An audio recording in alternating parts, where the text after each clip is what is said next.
Hello everyone, how are you. तो students, आज हम 10th क्लास का lesson his first flight written by Liam O'Flaherty इसको करने वाले हैं और मैं Surendra Kumar, lecturer in English, आपका इस लेसन की प्रेजेंटेशन में स्वागत करता हूं। तो स्टूडेंट्स, हम सबसे पहले अपने राइटर के बारे में जानते हैं। लैम ऑफ फ्लैरिटी 1896 में बॉर्न हुए और इनका जो टाइम है 1984 तक का है। 1984 में इनकी डेथ हुई। तो स्टूडेंट्स, हमारे जो ऑथर हैं लैम ऑफ फ्लैरिटी, ये एज ए सोल्जर भी रहे आयरिश गार्ड्स के अंदर, एक नॉवलिस्ट थे और शॉर्ट स्टोरी राइटर थे। और इनकी एक बहुत बड़ी विशेषता क्या थी, इन्होंने कॉमन पीपल के जो एक्सपीरियंसेस हैं और उनका नज़रिया है, उस पॉइंट ऑफ व्यू से अपनी कहानियाँ लिखी हैं। और ज़्यादातर इनके वर्क जो हैं वो इंग्लिश लैंग्वेज में ही लिखे गए हैं।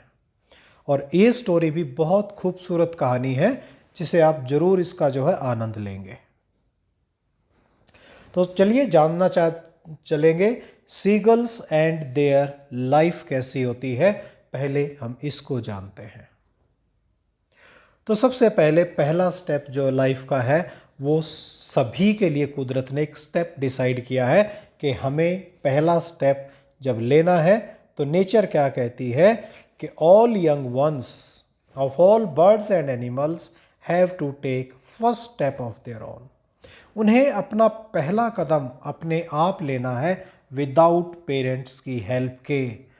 हम तो लेते हैं ना, हम बच्चे तो हमारे जो ह्यूमन बीइंग्स हैं उनमें तो फर्स्ट स्टेप पेरेंट्स की सहायता से लेते हैं, लेकिन एनिमल्स और बर्ड्स के अंदर ऐसा नहीं है।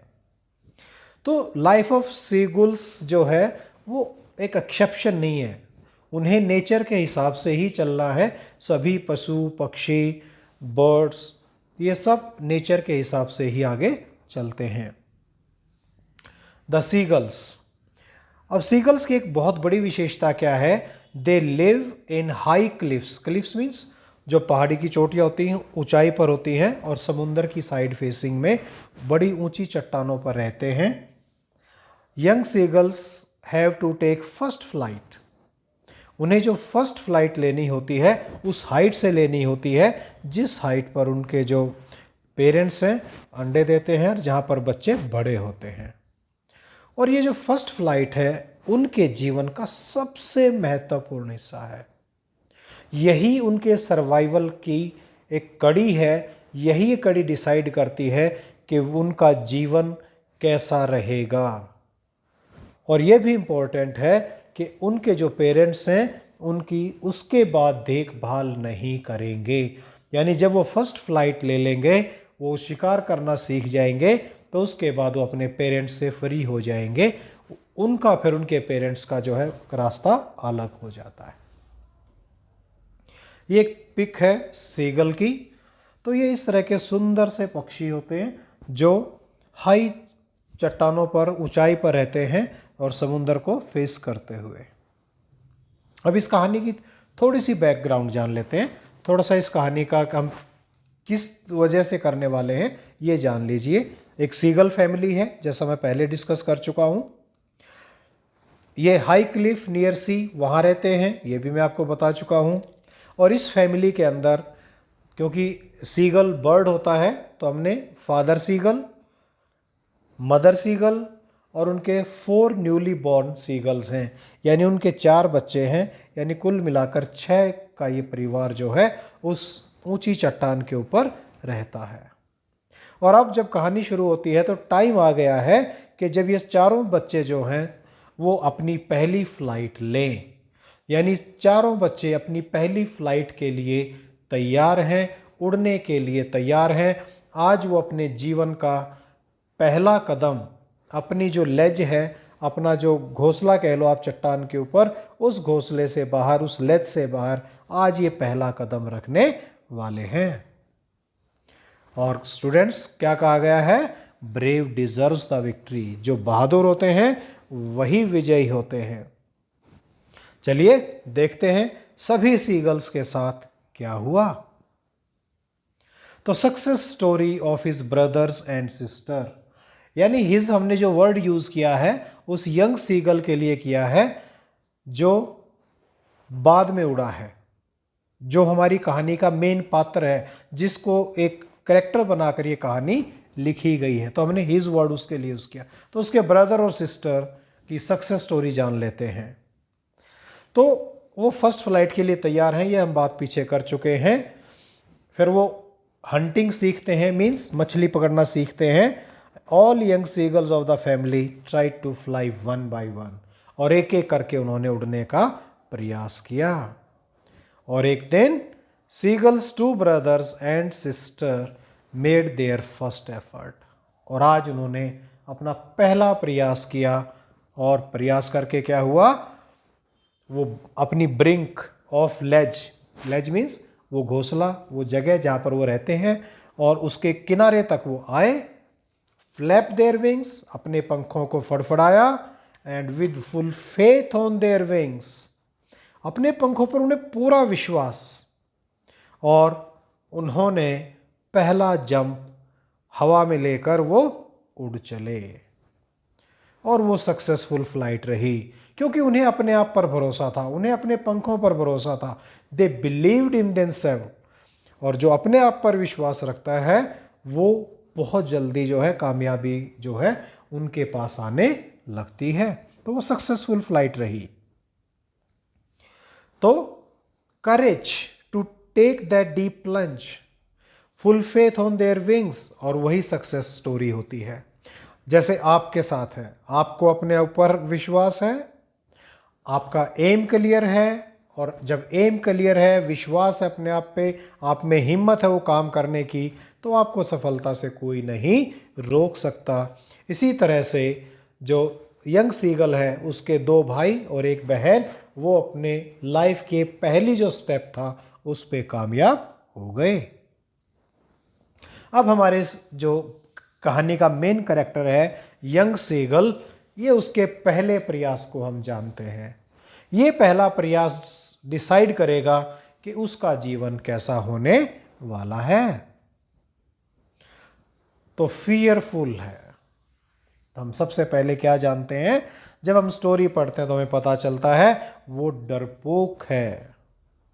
उसके भाई और बहन वो तो दौड़ते हुए गए, अपने पंख फड़फड़ाए और उन्होंने उड़ गए, लेकिन ये भी दौड़ते हुए गया, किनारे तक पहुंचा, अपने पंख फड़फड़ाए, लेकिन जैसे ही ये उड़ने वाला था रुक गया। उसने क्या देखा कि नीचे, बहुत नीचे सागर है, a long long way down to the sea. और सागर इतना गहराई पे था, इतना नीचे था कि उसने जो है डर से आंखें बंद कर ली और अपने आप को उसने वहीं पर रोक दिया। वो किनारे पर जाकर रुक गया। उसने अपनी पहली उड़ान नहीं भरी, यानी वो डर गया और उसने अपनी उड़ान नहीं भरी। तो फर्स्ट एफर्ट फेल हो गया। उसे क्या लगा कि उसके जो पंख हैं, ये छोटे छोटे जो पंख हैं, वो उसको सपोर्ट नहीं करेंगे, उड़ने में उसकी हेल्प नहीं करेंगे। तो वो वापस ran back to his little hole, उस छोटे से सुराख में, उसी लैच पे वापस आ गया। और पहला प्रयास फेल, और यंग सीगल हमारा पहले प्रयास में फेल होने के बाद उसी चट्टान पर वहीं बना हुआ है। अब पेरेंट्स तो शाबाशी नहीं देंगे ना। Scolded for being a coward, scold माने झाड़ मारना, झिड़की देना, कोवार्ड कायरता, डरपोक। उसके पेरेंट्स ने कहा तुम बहुत डरपोक हो, और उसे चेतावनी दी कि वो भूख से मर जाएगा अगर वो यहाँ से उड़कर नहीं गया। लेकिन उसने किसी की नहीं सुनी, वो डर के जड़ हो चुका था और वो उड़ नहीं पाया। Left behind by the family. Students, ये बहुत इंपॉर्टेंट है कि अब उसके परिवार ने, कहते हैं ना, परिवार को इस विपत्ति के समय साथ देना चाहिए, लेकिन यहाँ पर परिवार ने उसका साथ छोड़ दिया और उसे अकेला उसकी लेज में छोड़कर वो सभी वहाँ से उड़ गए। क्योंकि अगर ये पहला स्टेप नहीं लेगा तो ये अपने जीवन में कभी भी अपना शिकार करके नहीं खा सकता और ये दूसरों का शिकार बन जाएगा। So left with no option but to pass that night in his little hole all alone. सारी रात उस लेज पे अकेला रहा क्योंकि परिवार उसको छोड़कर चला गया और कोई भी उसके नज़दीक नहीं आया। ना उसकी मदर आई, ना उसके ब्रदर आए, ना सिस्टर आई, ना फादर आए, कोई उसके नज़दीक नहीं आया। एक किस्म से ये कह सकते हैं सोशल बाइकआउट कर दिया फैमिली ने उसका। और वो केवल देख सकता था उनको अपनी लेज से, what was happening outside his ledge. उसका परिवार आसपास उड़ रहा था, समुद्र में वो शिकार कर रहे थे, मछलियां पकड़ रहे थे, वो देख रहा था, मूक दर्शक बना देख रहा था। लेकिन तब भी उसमें इतनी हिम्मत नहीं थी कि वो उड़ चले, वो उस आखिरी कदम को ले जहाँ से वो अपने जीवन के नए स्वरूप को देखेगा। और स्टूडेंट्स, आप ये मान के चलिए, अगर तुम्हारी लाइफ में भी ऐसी सिचुएशन हो जब आपको सोशली छोड़ दिया जाए तो हाउ विल यू फील, और वो भी उस समय जब आप दूसरे पर डिपेंडेंट हों और आपको अपना कुछ ना करना आता हो। आप अपनी स्थिति से अंदाज़ा लगा सकते हैं उस यंग सीगल की क्या स्थिति रही होगी। क्वेश्चन ये भी आपको सोचना चाहिए कि क्या यंग सीगल के पेरेंट्स ने उसका साथ ना देकर गलती की है? खुद आपको ये थोड़ा सा डिसाइड करना चाहिए और सोचना चाहिए कि क्या चीज़ सही थी और क्या गलत थी। Lesson of life for young seagulls. अब देखिए, उड़ना तो सीख गए, एक लेज में रह गया, उसके भाई बहन बाकी जो है उड़ गए थे। अब उसके फादर जो है, he was teaching to them the lesson of their life. Lesson क्या है उनकी लाइफ के? Number 1, perfecting in the art of flight. पहली बात, उड़ना और उड़ने में परफेक्ट होना। Number 2, how to skim waves. Skim waves means लहरों के साथ कैसे तैरना है, समुद्र की ऊंची ऊंची उन लहरों के साथ कैसे तैरना है, कैसे टू स्किम वेव्स। और number 3, how to dive for fish. ये तीनों इतने इंपॉर्टेंट पार्ट है कि ये तीनों पार्ट अब उनके पेरेंट्स उन्हें सिखा रहे थे। Number 1, perfecting them in the art of flight. Number 2, how to skim waves. और number 3, how to dive for fish. अब देख लीजिए, teaching the art of hunting, ये आर्ट ऑफ हंटिंग सीख रहे हैं, बिल्कुल समुद्र के लेवल के साथ साथ जो है अपने शिकार को तलाश कर रहे हैं। अगर पानी पे बैठना पड़े तो ये बैठ भी जाएंगे। अब दूसरी तरफ चलते हैं, जहां पर हमारा डरपोक सीगल अपनी लेज पर बैठा हुआ है। वो क्या देख रहा है वहां से बैठे बैठे कि how his brother had cot his first herring. ये मछली है, कैसे उसने अपना पहला शिकार, पहली मछली पकड़ी। And his parents were praising his brother for his skill. और उसके पेरेंट्स उसके ब्रदर की प्रेज कर रहे हैं, वो उसके पास हवा में उड़ रहे हैं और उसके जो है हौसला बढ़ा रहे हैं। ये देखिए कि उसने अपना शिकार किया और अपने शिकार का उसने आनंद लिया। फर्स्ट उसका जो शिकार था उसने उसको पकड़ के उसको आनंद से खाया। और दूसरी तरफ यंग सेगल जो अपनी लेज में बैठा है वो भूखा है, सारी रात से उसने कुछ नहीं खाया है। अब वो क्या करता है? Try to attract attention. Time and again, बार बार वो सीगल क्या करता है? लेज के किनारे पर आता है और ऐसे दिखाने की कोशिश करता है अपने पेरेंट्स को, ब्रदर्स सिस्टर को, कि वो सोने जा रहा है, वो सो रहा है। लेकिन किसी ने भी उसकी तरफ ध्यान नहीं दिया। यानी वो बार बार उनका ध्यान आकर्षित करना चाहता है, अपने पास बुलाना चाहता है, लेकिन कोई उसके पास आने को तैयार नहीं है और किसी ने उस पर ध्यान नहीं दिया। ऐसा लगा जैसे पूरा परिवार उसको इग्नोर कर रहा है। उनका बिहेवियर ऐसा लग रहा था कि उन्हें उसकी कोई चिंता नहीं है। लेकिन कहीं ना कहीं जो उसकी मदर थी वो कुछ थोड़ा सा ध्यान चोरी छिपे उस पर दे रही थी। वो चोरी छिपे उसे समझने की कोशिश कर रही थी। अब उसके पास दो चैलेंज थे स्टूडेंट्स। एक, फैमिली उसको अकेला छोड़कर जा चुकी है, ये चैलेंज है। जिसका परिवार छोड़ के चला जाता है वो एक बहुत बड़ा चैलेंज हो जाता है। और दो, he was starving, dying of hunger. अब वो भूखा भी था, अगर वो ऐसे ही रहा तो वो मर भी जाएगा। और पिछले 24 घंटे से उसने कुछ नहीं खाया था। अब ये दो चैलेंज उसके पास आ गए। करो और मरो का जो टाइम था उसके सामने आकर खड़ा हो गया। अब देखेंगे कि ये करो और मरो की स्थिति में कुछ कर पाता है या नहीं कर पाता। मोर हंग्री बट हेल्पलेस। अब उसने देखा दूर से बैठे बैठे कि उसकी मदर जो है खाना खा रही है। खाना क्या? मछली। And now he was feeling more hungry. ऐसा होता है ना आपके साथ भी, जब आपको भूख लगी, आप बहुत भूखे हैं और कोई दूर बैठा खाना खा रहा हो, या पड़ोसी के घर से खाने की खुशबू आपकी नाक तक आए, तो मेरे ख्याल से आपकी भूख बढ़ ही जाएगी। और आपके पास खाने को कुछ हो ना, या पका के आपको खाना हो, आपको खुद बना के खाना हो, तो वाह क्या सिचुएशन है। आप इस सिचुएशन का आनंद लें यंग सीगल के साथ। अब वो अपनी मदर को देखकर उसको और भूख लगी है। He cried and begged her to bring him some food. चिल्लाया, माँ से कुछ खाना मांगा उसने कि उसके लिए भी कुछ खाना लेकर आए। तो अचानक क्या हुआ? अचानक उसकी मदर जो है स्टार्टेड कमिंग टू हिम, उड़ते हुए उसके नज़दीक आने लगी। वो बहुत खुश हुआ कि उसकी माँ उसकी तरफ आ रही है और उसने अपनी चोंच में भोजन ले रखा है। She was very close to him, वो उसके बिल्कुल नज़दीक तक थी।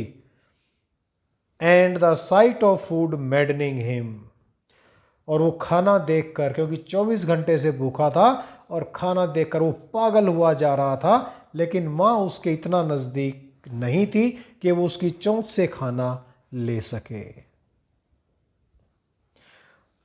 अब नज़दीक भी आ गई, लेकिन did not land on the ledge. अब वो उस लेज के ऊपर आकर नहीं रुकी। He was surprise to see why she is not coming on to the ledge, कि लेज तक आ क्यों नहीं रही। बहुत सरप्राइज था। अरे ये क्या हुआ भाई, क्यों नहीं आ रही? और मुझे भूख लगी हुई है। और बस खाना उसकी चोंच के बिल्कुल बिल्कुल नज़दीक था। मतलब वो एक झपटा मारे और उस खाने को ले ले अपनी माँ से, इतना नज़दीक था। देखें क्या हुआ। He could not wait further. अब उससे इंतजार नहीं हो रहा था। मैडन्ड बाई हंगर, भूख से पागल हो गया। डाइव्ड एट द फिश, और उसने फिश के ऊपर जोरदार हमला बोला, उछल गया उस फिश के लिए। और विद ए लाउड स्क्रीम, और जोर के चीखते हुए, ही फेल आउट ऑफ हिज लेज, वो अपनी लेज से बाहर गिरा। And moved downwards into space. Now he was falling downwards. यानी जैसे ही वो खाने पर झपटा, मदर थोड़ा सा हट गई और अब वो बहुत जोर की चीखते हुए नीचे की तरफ गिरने लगा। नीचे गिरता जा रहा था, वो गिरता जा रहा था। अब क्या होगा? मरेगा क्या? नहीं।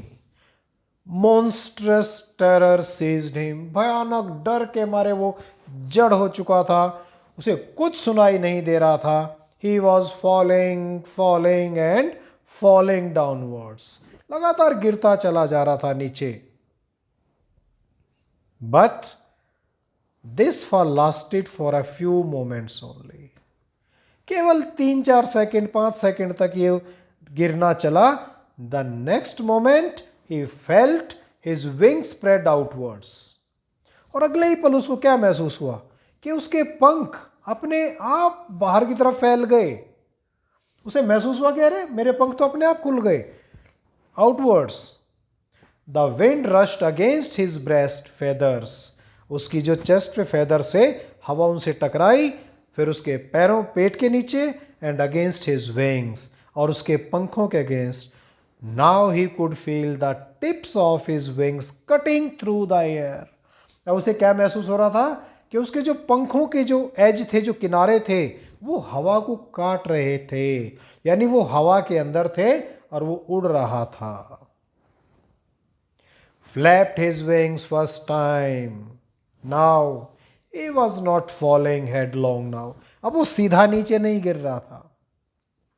He was soaring gradually downwards. अब ये देखो बड़ा इंपॉर्टेंट है समझने का, soaring gradually downwards. अब वो धीरे धीरे नीचे की ओर तैर रहा था, वो गिर नहीं रहा था, अब वो नीचे की ओर तैर रहा था। He was no longer afraid of height. अब उसे ऊंचाई से डर नहीं लग रहा था। He flapped his wings once. एक बार फिर उसने पंखों को लहराया, फहराया, जोर से उनको फ्लैप किया। He soared upwards. और फिर वो ऊपर की ओर उठ चला। Acceptance in the family again. As he was coming down, his family members circled round him. जब वो गिर रहा था तो फैमिली मेंबर्स ने उसको चारों तरफ से घेर रखा था। They all were flying with him. सभी उसके साथ उड़ रहे थे। अब उसे एक मोटिवेशन मिली, कह रहे मेरा परिवार भी मेरे साथ आ गया है। और all his family members landed before him and encouraging him to land on water. अब उसका नेक्स्ट स्टेप था पानी के ऊपर लैंड करना, पानी के सतह के ऊपर जाकर तैरना। अब वो लैंड किया उसने। He dropped his legs to stand on the green sea. उसने अपने पैर नीचे की तरफ गिरा दिए कि वो उस समुद्र के ऊपर जाकर खड़ा हो जाऊं। But his legs sank into it. और उसके पैर पानी में धंस गए। He screamed with fright. डर के मारे चीखा। Attempted to rise again by flapping his wings. पंख फड़फड़ाए उड़ने के लिए। But he was tired. थक चुका था। Weak with hunger. भूख से कमजोर भी हो चुका था। And he could not rise. नहीं उड़ पाया। ये देखिए, इसको कहते हैं लैंडिंग। सी गल की जो है, सी पर लैंडिंग कैसे होती है। अब आप सोच सकते हैं कि क्या यहाँ पर सीगल पैरों के बल खड़े हो सकते हैं, यानी पैर तो नीचे ही जाएंगे। तो ये भी एक टेक्निक है कि किस तरह से पानी के ऊपर इनको लैंड करना है। Floating on the sea, exhausted by the strange experience, his feet sank into the green sea and then his belly touched it. और क्योंकि उड़ नहीं पाया तो पैर पानी में गए और उसका जो पेट था वो पानी के ऊपर था। And he sank no further and floating on it. अब वो सिर्फ तैर रहा था, डूबा नहीं, अब वो तैर रहा था उस पानी पर। तो स्टूडेंट्स, हमारा सीगल तो कामयाब हो गया, चाहे कोई भी टेक्निक लगाई गई हो, बट उसके पेरेंट्स ने उसे उसके जीवन में कामयाब कर दिया। अब लेसन क्या है हमारे लिए? How we react to new challenges in life.